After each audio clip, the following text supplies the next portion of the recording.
15 अप्रैल को रात 10:30 बजे मीडिया के कैमरे के सामने माफिया ब्रदर्स अतीक और अशरफ थे। चारों तरफ पुलिस कर्मी थे। इसके बावजूद पूरे देश ने लाइव शूट आउट देखा। प्रयागराज, जो इलाहाबाद हुआ करता था, वहां अतीक अहमद खौफ की दुनिया का बेताज बादशाह था। बसपा विधायक राजू पाल ने अतीक के बगल में चल रहे उसके भाई अशरफ को चुनाव में हराया था। बस यहीं से राजू पाल और अतीक अहमद की दुश्मनी की शुरुआत हो गई थी। अतीक अहमद के गुर्गों ने दिन दहाड़े राजू पाल को गोलियों से भून डाला था। राजू पाल के शरीर से 19 गोलियां निकाली गई। इसके बाद इलाहाबाद पश्चिम सीट, जहां से राजू पाल विधायक थे, वहां उपचुनाव हुए। जानते हैं चुनाव कौन जीता?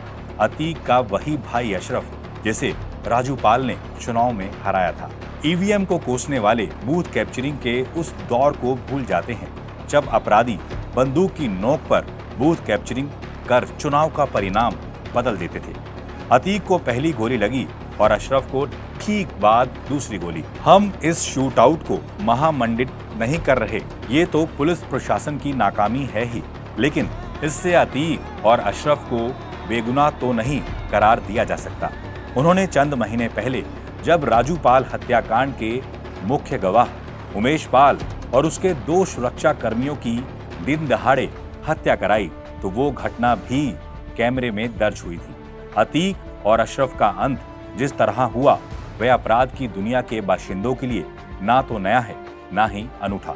अतीक और अशरफ से पहले कुछ इसी तरह अपनी जान गंवाने वाले जितेंद्र मान गोगी का उदाहरण ताजा है, और वो केस है देश की राजधानी दिल्ली का।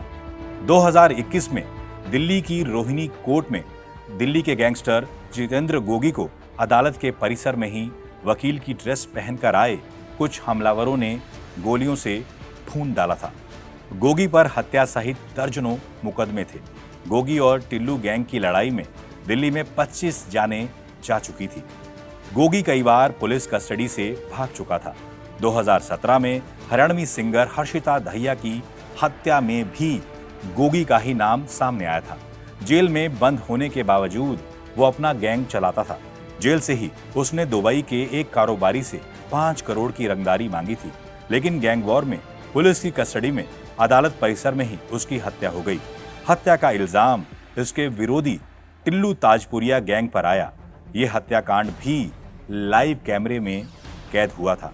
इसलिए अतीक और अशरफ जैसे शूट आउट का इतिहास काफी पुराना है।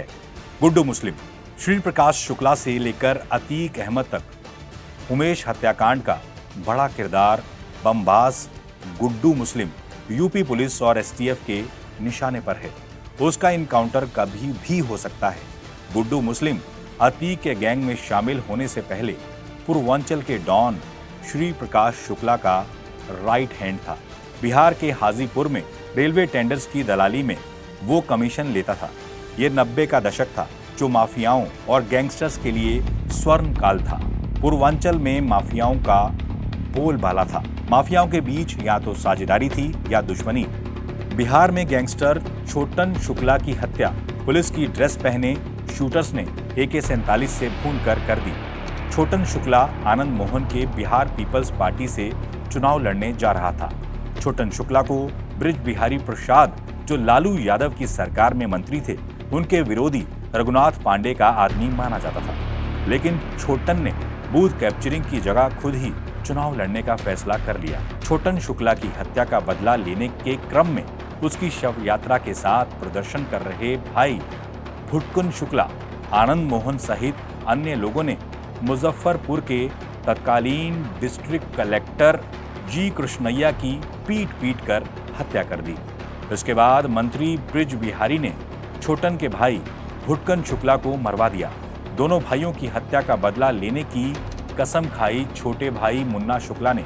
मुन्ना शुक्ला को डॉन श्री प्रकाश शुक्ला ने मदद का ना सिर्फ भरोसा दिया, बल्कि उसके सबसे बड़े दुश्मन को खुद ही खत्म किया। 13 जून 1998 को मंत्री ब्रिज बिहारी प्रसाद पटना के IGMA अस्पताल में अपने बॉडीगार्ड्स के साथ टहल रहे थे। अचानक एक एमेजडर कार उनके 20 कदम पहले रुकती है। इससे पहले कि कोई कुछ समझ पाता, AK-47 से गोलियों की बरसात हुई।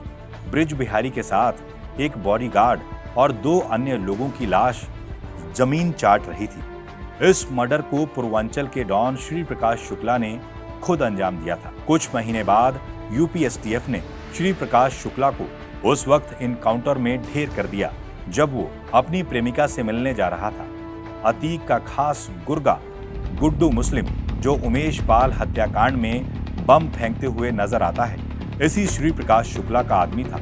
श्री प्रकाश शुक्ला के इनकाउंटर के बाद वो अतीक की शरण में आ गया और कई हत्याओं को अंजाम देता रहा। आज उसी गुड्डू मुस्लिम का इनकाउंटर करने वही यूपी एसटीएफ मिशन पर है जिसने कभी उसके पहले बॉस श्री प्रकाश को निपटाया था। समय का पहिया घूम चुका है। श्री प्रकाश के तमाम माफिया साथी और दुश्मन या तो काल के गाल में समा चुके हैं या अपराध की दुनिया से तौबा कर चुके हैं। अपराध की इसी कहानी के 2 इतने खौफनाक किरदार, अतीक अहमद और अशरफ का अंत इसी तरह होगा, इसका अंदाजा शायद किसी को नहीं होगा।